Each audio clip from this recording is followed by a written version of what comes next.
Computer fundamental and emerging technologies. पिछले video में हमने छोटा सा एक इंट्रोडक्शन के बारे में बात की थी कि पूरे प्लेलिस्ट में हम आखिर क्या क्या टॉपिक्स को हम कवर करने वाले हैं। तो आज हमारा फर्स्ट पार्ट होगा वो होगा इंट्रोडक्शन ऑफ द कंप्यूटर्स, उसका पार्ट 1। तो सबसे पहले तो कंप्यूटर क्या चीज़ है उसके बारे में हम बात करते हैं। तो कंप्यूटर तो आज की डेट में मुझे नहीं लगता कि किसी को नहीं मालूम है कि कंप्यूटर आखिर क्या चीज़ है। एक्चुअली न वो एक सिंपल सा एक मशीन है जो हमारे दिए गए कार्य को करता है। छोटे छोटे इंस्ट्रक्शन हमें उसे देने पड़ते हैं और इंस्ट्रक्शन को इकट्ठा करते वो एक प्रोग्राम बनाता है और उस प्रोग्राम को एग्जीक्यूट करके हमारा जो कुछ भी फाइनल रिजल्ट होता है वो स्क्रीन पे हमें दिखाता है। जैसे कि यहाँ पे लिखा है इट्स कैरीज आउट, यहाँ पे लिखा है instructed to carry out a sequence of arithmetical and logical operation automatically via computer programming. अब यही चीज़ हमें सीखने की है, कंप्यूटर प्रोग्रामिंग। आगे के वीडियोस में हम यह भी देखने वाले हैं कि कंप्यूटर प्रोग्रामिंग क्या होता है, कैसे करते हैं, हमारा खुद का अगर प्रोग्राम बनाना है तो कैसे बनाते हैं। क्योंकि कंप्यूटर जो करता है वो जो हमारे दिए गए इंस्ट्रक्शन को ही फॉलो करता है। मतलब कि हम उसे कहते हैं स्विच ऑन हो जाए तो वो स्विच ऑन हो जाता है, शट डाउन बोलते हैं तो वो शट डाउन हो जाता है, स्टार्ट मेनू पे क्लिक करते हैं तभी स्टार्ट मेनू ओपन होता है, न्यू फोल्डर पे क्लिक करते हैं तभी न्यू फोल्डर। मतलब कि हर छोटी से छोटी चीज़ वो हमारे इंस्ट्रक्शन पे बेस्ड है। तो कंप्यूटर उसे कहते हैं और हमारा जो कुछ भी डेटा होगा उसे एक फाइनल रिजल्ट में वो क्रिएट करके हमें वो दिखाता है। Charles Babbage he is known as the grandfather of the computer. उसने सबसे पहले जो कंप्यूटर बनाया था उसे एनालिटिकल इंजन बोला जाता था। अब उसमें दिक्कत क्या थी कि उसमें पंच कार्ड्स का इस्तेमाल किया जाता था और वो पंच कार्ड्स थे वो रीड ओनली थी। यहाँ पे लिखा है it uses read only memory in the form of punch card. अब ये रीड ओनली मतलब कि क्या होता है? रीड ओनली मतलब कि एक बार किसी चीज़ पे हम लिख देते हैं वो उसे मिटा नहीं पाते। जैसे हम बोलते हैं ना पत्थर की लकीर, कि एक बार कोई भी चीज़ पत्थर पे लिख जाती है तो वो मिट्टी नहीं है, उस पत्थर को हमको तोड़ना पड़ता है या फिर नए सरसे में नए पत्थर पे नई चीज़ हमें लिखनी पड़ती है। ठीक वैसे ही मान लो कि हमें एक मशीन है जो एनालिटिकल इंजन, उसमें हमें हेलो एक वर्ड जो कुछ भी है स्क्रीन पे दिखाना है। तो मतलब कि हमारे पास 5 पंच कार्ड्स होने चाहिए for an alphabet H, for alphabet E, L N O। ऐसे 5 पंच कार्ड्स हम कंप्यूटर में इंसर्ट करेंगे, उसका जो कुछ भी इनपुट डिवाइस होगा।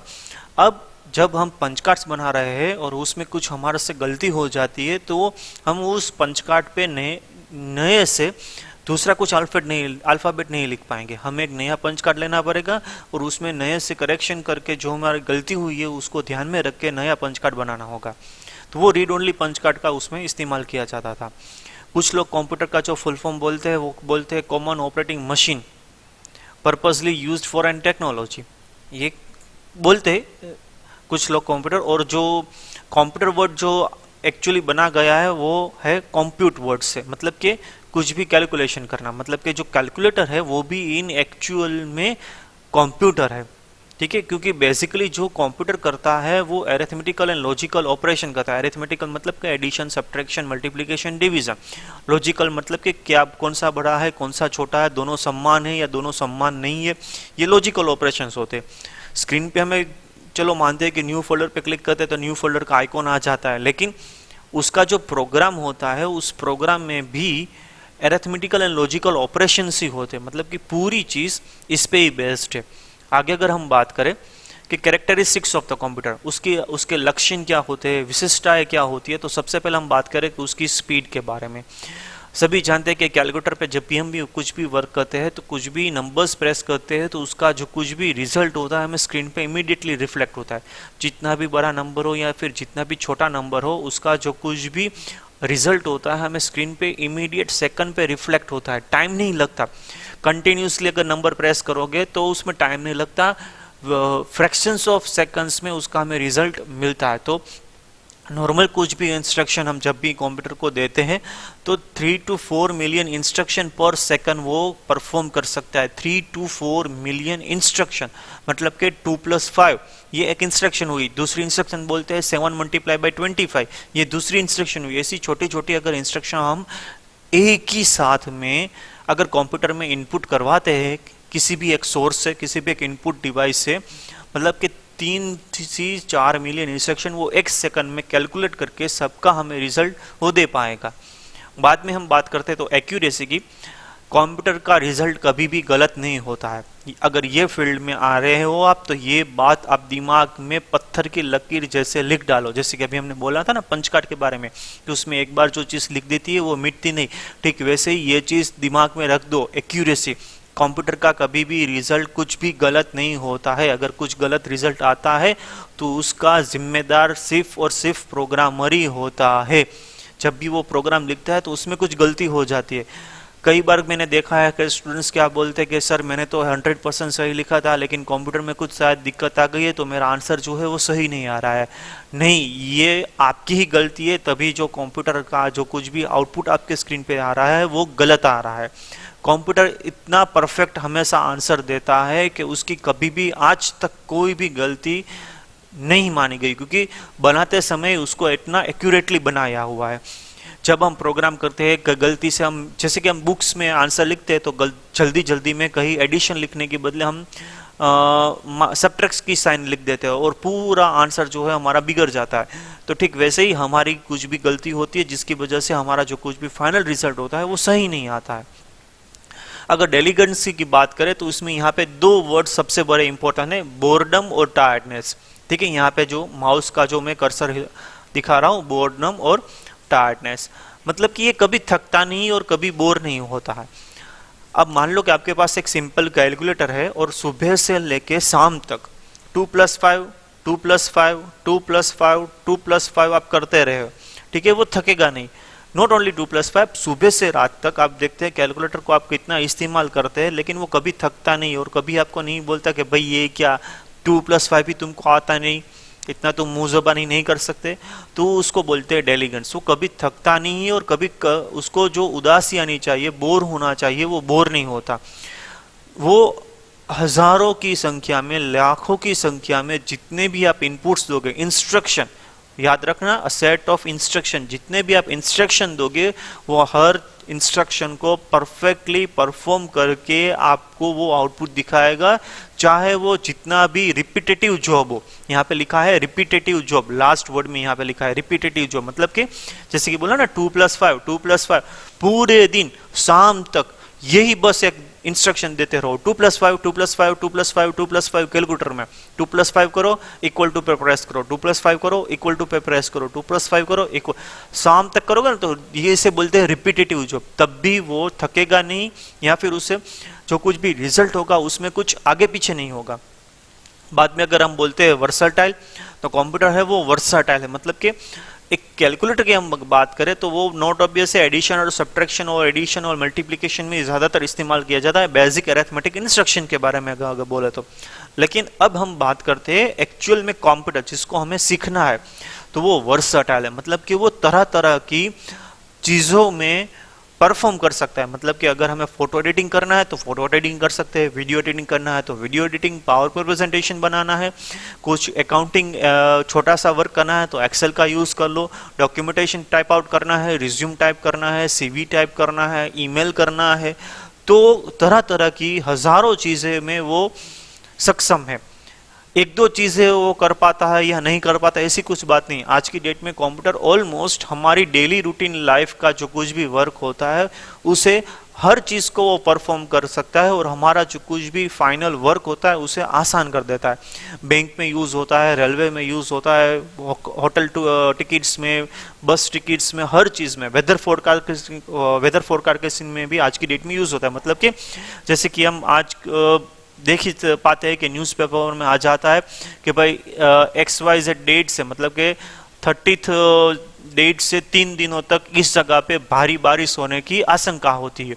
तो ये क्या होता है? Weather forecasting. नो डाउट उसके लिए हमें उसके स्पेशल हार्डवेयर्स होते हैं, उसकी स्पेशल इनपुट डिवाइसेस होते हैं, आउटपुट डिवाइसेस होते हैं, हमारा नॉर्मल कंप्यूटर नहीं कर सकता है, लेकिन कहते हैं तो उसे कंप्यूटर ही ना, मतलब कि हर चीज़ आज की डेट में जो डेली रूटीन्स होती है वो कंप्यूटर परफॉर्म कर सकता है। आगे अगर हम बात करें तो स्टोरेज कैपेसिटी की, मतलब कि आज की डेट में अगर कुछ भी हम कंप्यूटर में स्टोर कर देते हैं तो वो कभी भूलता नहीं है। मतलब कि आपके मोबाइल में अगर आपने एक फोटोग्राफ लिया है तो 2 साल तक अगर फोटो को आप डिलीट नहीं करोगे तो वैसा का वैसे ही रहेगा, अनलेस आपका फोन खराब हो जाता है, वो अलग बात है, इलेक्ट्रॉनिक डिवाइस है। मतलब कि एक बार उसमें हम एक जो चीज़ स्टोर कर देते हैं वो उसमें से निकलती नहीं है। हमारा माइंड ऐसा है, लेकिन हम उस लेवल का हमारा जो माइंड का यूसेज है वो नहीं कर पाते। मतलब कि कुछ हमारी यादें ऐसी होती है हम कभी नहीं भूल पाते, लेकिन कुछ यादें ऐसी होती है जो हम कभी कभी बार भूल जाते हैं, हमें उसे याद करने में दिक्कत आती है। लेकिन कंप्यूटर में को ऐसा नहीं होगा। मान लो कि कंप्यूटर में आपने हजारों गीत को डाउनलोड करके गानों को स्टोर करके रखा हुआ है, और आपको कुछ गाना सडनली मूड आया कि चलो ये गाना मैं सुनता हूँ, कंप्यूटर में जब भी आप वो गाना का नाम सर्च करोगे वो इमीडिएट रिफ्लेक्ट करके वो आपको वो गाना ढूंढ के देगा, उसको टाइम नहीं लगेगा। मतलब कि वो कोई चीज़ भूलता नहीं है कि कौन सी चीज़ मैंने कहाँ पे स्टोर करके रखी हुई है। अब storage capacity depends on your storage, मतलब वैसे कैपेसिटी मतलब कि वो कितने गानों को स्टोर कर पाएगा, जितनी आपकी कैपेसिटी होगी।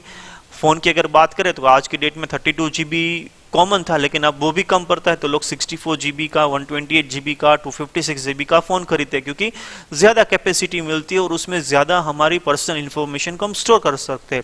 इन अ सेम वे लैपटॉप की और डेस्कटॉप की बात करें तो पहले 500 GB कॉमन थी, अब 1 TB कॉमन हो गई, मतलब कि डेटा ज़्यादा स्टोर कर सकते हैं। तो जितनी ज़्यादा कैपेसिटी उतना डेटा आप ज़्यादा स्टोर कर पाओगे, जितनी छोटी कैपेसिटी उतना कम डेटा स्टोर कर पाओगे। अब मूवीज़ की और सॉन्ग्स की कंपेयर करें तो मूवीज़ की साइज़ ज़्यादा होती है, तो 256 GB में कम मूवी स्टोर हो गए।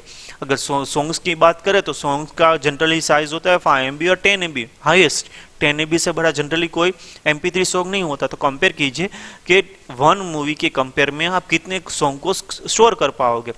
ठीक है, कौन सा डेटा है और कौन सी स्टोरेज कैपेसिटी है, डिपेंडिंग ऑन दैट आप डेटा को स्टोर कर पाओगे। लेकिन जो बात थी वो कंप्यूटर में एक बार कोई भी इंफॉर्मेशन जब स्टोर हो जाती है तो कभी उससे आप भूलते नहीं हो। बाद में अगर हम बात करें नो आईक्यू की, नो आईक्यू मतलब कि क्या, मूर्खता। ठीक है, यहाँ पे लिखा हुआ है डम मशीन, कंप्यूटर को खुद की कुछ समझ नहीं होती है। जैसे कि मैंने स्टार्टिंग में बोला, जब भी आप स्टार्ट मेनू पे क्लिक करोगे तभी वो स्टार्ट मेनू ओपन होगा। उसे मालूम है कि आपको डेली जो फर्स्ट टास्क करना है वो यही करना है, तभी वो खुद से माई कंप्यूटर क्यों नहीं ओपन करता है, क्योंकि उससे खुद की कुछ समझ नहीं है। ठीक है, टर्मिनेटर मूवी आपने सबने देखा होगा शायद। ठीक है, बहुत सारी उसकी सीरीज आई है, टर्मिनेटर 1, 2, 3, 4। ठीक है, अभी कुछ 2 साल पहले भी एक टर्मिनेटर का लास्ट मूवी आया था, उसमें क्या बताया था, आर्टिफिशियल इंटेलिजेंस, मतलब कि आज की डेट के जो कंप्यूटर डेवलप हो रहे हैं उसमें कुछ आईक्यू डेवलप कर रहे हैं, आर्टिफिशियल इंटेलिजेंस। क्या मतलब कि अर्ली मॉर्निंग डेली आप अपना लैपटॉप और डेस्कटॉप स्टार्ट करते हो और यूट्यूब में से एक आरती को प्ले कर रहे हैं, तो धीरे धीरे वो समझेगा कि भाई डेली वो अर्ली मॉर्निंग इसी टाइम पे ये बंदा उठ के ये आरती प्ले करता है, तो चलो आज मैं खुद से उसके लिए ये आरती प्ले कर देता हूँ, तो उसको ये उसका जो वर्क है वो कम हो जाए। तो उसे बोलते हैं आर्टिफिशियल इंटेलिजेंस। जो हम डेली रूटीन लाइफ में जो कंप्यूटर यूज करते हैं उसमें ये चीज़ नहीं है। ये चीज़ हम डेवलप करने की कोशिश कर रहे हैं, लेकिन हम इतने सक्षम नहीं हुए हैं कि ये चीज़ एक्चुअल में सभी को हम प्रोवाइड कर सके। ठीक है, तो आज की डेट में जितने भी कंप्यूटर के है वो क्या है, डम मशीन, खुद की उनकी खुद समझ नहीं है।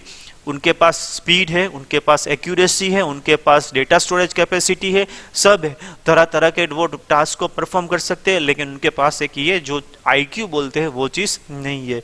बाद में बोलते हैं नो फीलिंग्स, जैसे कि अभी आगे हमने बात की बोर्डनम और टायर्डनेस, मतलब कि वो जो बोरिंग होना चाहिए वो बोर नहीं होते, थकते नहीं, लेकिन साथ में फीलिंग्स भी नहीं है। फीलिंग्स मतलब कि मुझे तो चलो ठीक से कंप्यूटर आता है, अगर मैं कोई टास्क परफॉर्म करता हूं तो वो मुझे ठीक से बात करे। होते हैं ना हमारे दोस्तों में कभी पसंद नापसंद की बात है, कुछ बंदे हमें अच्छे नहीं लगते तो जब भी वो हमसे बात करते हैं, क्या है अभी नहीं बाद में बात करना, और दूसरा कोई बंदा हमारे से बात करता, हाँ हाँ बोल बोल मैं तो बिल्कुल फ्री हूं। मतलब कि दो इंसान के बीच में हमने जो एक गैप क्रिएट किया, कंप्यूटर में ऐसा कभी नहीं आता। कोई भी बंदा कंप्यूटर पे जब भी बैठता है तो वो हर बंदे को इक्वली कंसिडर करके उसका जो इनपुट होगा, मतलब कि उसका जो इंस्ट्रक्शन होगा उसको परफेक्टली वो परफॉर्म करेगा।